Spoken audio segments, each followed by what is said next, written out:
Lagos State Independent Electoral Commission, LASIEC, says it will experiment with electoral transmission of electronic transmission of result, as it, for tomorrow's local council polls in some way using its website. The chairperson of the commission, Justice Ayo Phillips, revealed this during a media briefing in Lagos today. She says all logistics are in place for the polls to take place each free. The Lagos State Police Command is also saying that there shall be no movement between 6 a.m. and 3 p.m. in all the areas where the elections are taking place. Civil society organizations have also raised concerns over the forthcoming election of tomorrow. In a briefing led by Yaga Africa today, they observed that there are a few gaps in the pre-election processes leading up to tomorrow's exercise. The group notes that there was violence and imposition of candidates by major political parties during the primaries. So let's perhaps speak with a woman who is under the spotlight and who the pressure on her right now may have got into a fever pitch. The retired Justice Ayo Phillips, the chairperson of the Lagos State Independent Electoral Commission, joins us from Yaba area in our office in Lagos. Thank you so much, Justice Phillips, for your time tonight, and appreciate it. I know you're very busy at this time, knowing that the election is just a few hours away. Lagos has 20 local government areas, 37 LCDAs. There might be some confusions, Your Lordship, and if you may just give us a sense of how Lagosians can get their heads around what is happening. Because under the Nigerian Constitution, Lagos is permitted 20 local government, but under the Lagos law, there are 57 LCDAs and local government areas. There is also the delineation of polling units, increase in the polling unit. How will an average voter who voted a few months ago in 2019 understand where to go, where to turn tomorrow? Right. The voters in Lagos State know exactly where to go. This is not the first time that we're voting in the 57. Any voter in Lagos State will just go to his or her normal polling unit, which will be in along her street or in her general area of her neighborhood. The 57 has always been used. In 2011, 2017, we used the same polling units. They haven't really changed. The increase in polling units will come after INEC has finished its assignment of upgrading the voters register, which is not really in use in Lagos State yet. So everybody knows where to go in the 57, and there should be no confusion. There was no confusion in 2017, so we don't envisage that there may be confusion tomorrow during the polls. What was your next question? Okay, so my next question will be for how you will go about the election. You're using some of INEC's paraphernalia for this election, like INEC's polling units, and I understand that the register is what you're using. Are you using the card reader machine also? Yes. And what else are you using that the voters need to know?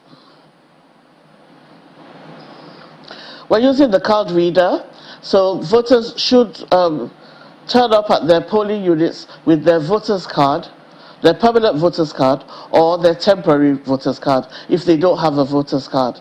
And in the case of whenever the machine doesn't work, they shouldn't worry.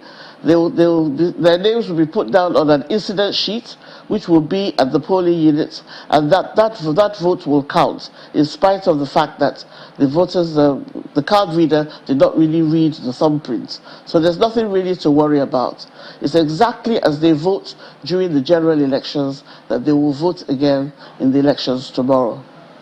So let's get a sense of how many political parties are up for tomorrow, because there's been controversies. I know that some parties took you to court because they want you to enlist them. How many did you eventually enlist for tomorrow? Well, there are 15 political parties that will be participating tomorrow. 15. Okay, great. So for the cases that you have in court, are you able to, because some political parties want this election, they don't want it to go ahead, and I understand that some of these cases have been adjourned. there are issues of legality hanging over this exercise. I mean, Your Lordship, you understand more about issues of judgment of court. Give us a sense of where we are at on that matter.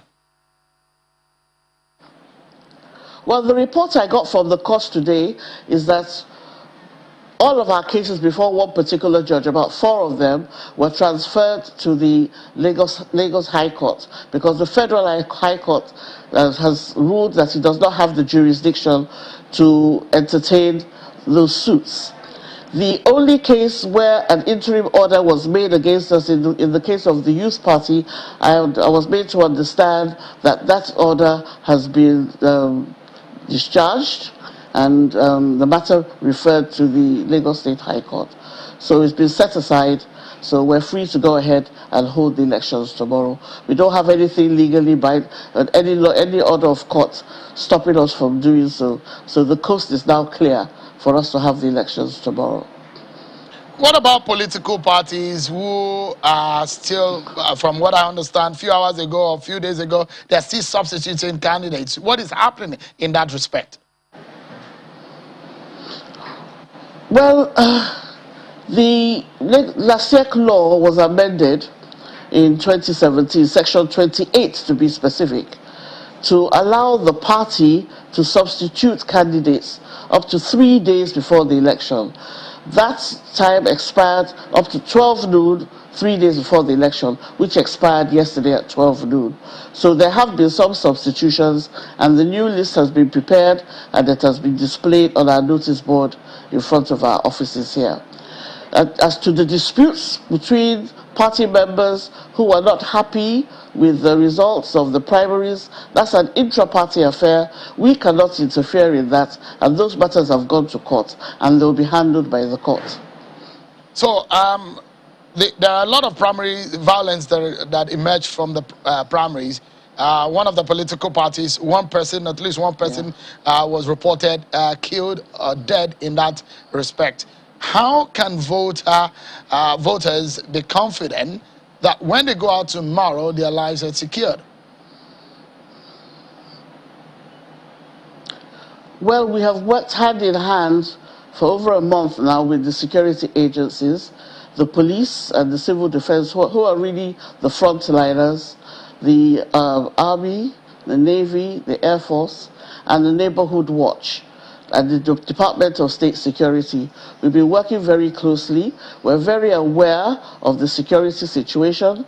And just this evening, I was informed, I got a message from the Commissioner of Police for Lagos State that he's deploying an additional 25,000 policemen into Lagos tomorrow to help oversee the elections and to ensure that, you know, the peace is kept and it will be violence-free. So we believe that tomorrow there will be peaceful elections and there will be no violence, and all the members of the electorate will go about their business and be able to vote in a peaceful and secure environment. There are a few organizations, especially in the civil society communities, who are not happy with your commission because they have a feeling that you did not do enough voter education, you do not do enough stakeholders engagement, and that there might be a possibility of low voter turnout. Why is it that we didn't have as much of that? Well, to be honest, we did plan to spend the whole of last year tackling voter apathy. That was our plan. But then when COVID struck and the various lockdowns came, we couldn't do anything. And then after the lockdown for the COVID pandemic, there was the EndSARS, and that took the whole of last year away from us. And this year, when we started to plan for the elections, we had very little time to sensitize the public. So I do agree that we might not have done enough, but I hope we've done some, at least, to convince the electorate to come out and vote tomorrow. I just have about a minute, 30 seconds to wrap up now. You mentioned the issue of incident forms. Incident forms have raised a lot of issues, and in fact, in the courtroom, there have been arguments against the use of incident form because it's a manual process of accreditation of voters. Why would you resort into use of incident form? Because this is one established way that politicians have used in rigging elections. Well, INEC uses the same thing too, and that's the advice we got from INEC, that if the machine, because we asked the question that what happens when the machine doesn't work, and they said, well, we use the incident form. So we're just following directions because the card reader is coming from INEC. We don't have our own card readers. So we're just doing what INEC does, and that's the best we can do. It's better at least we record the vote and the vote counts, then a voter goes home disappointed that they've come out and they've lined up and they've done all the necessary to vote and they've not been allowed to vote. So that's the only way a vote that the card reader doesn't read will count. We have no other choice. We've just told our adult staff to do their best, to be honest about it, and apply it only when absolutely necessary. All right, so we need to go now. Your Lordship, the final commitment we would like to get from you tonight is you hinted that there will be some kind of electronic transmission of results. How can voters or people in Lagos State be able to access the website, your website, which civil society organizations are saying that is very difficult to access? And what is the website? Well, apart from the website, all the results will go into a cloud, and we've paid for use of that cloud for 1 year. So I'm sure we'll find a way of allowing access to that information. Our technicians will just have to work on it. We're still battling the uploading aspect of our website, which is giving us problems. But I'm sure with the use of the cloud that we've paid for, because of the card readers, something will be done and they'll be able to access whatever results are able to be stored in the cloud tomorrow. We're working on it and they're going to work on it all night. And we hope tomorrow everything will be all right. Justice Ayo Phillips, chairperson of the Lagos State Independent Electoral Commission, thank you so much for your time tonight. And I wish you the very best tomorrow, you and your team. Thank you so much indeed. Thank you. Thank you very much. Thank you. You're welcome. But that's our show for today. Do stay with us right here on Channels Television, because tomorrow our team will be on the ground in Ogun State and in Lagos State, because you say that local government is perhaps the government that is closer to the people, and will bring you how people are voting tomorrow. Thank you so much, everyone, for watching. I'm Shiro Kimale. Bye-bye.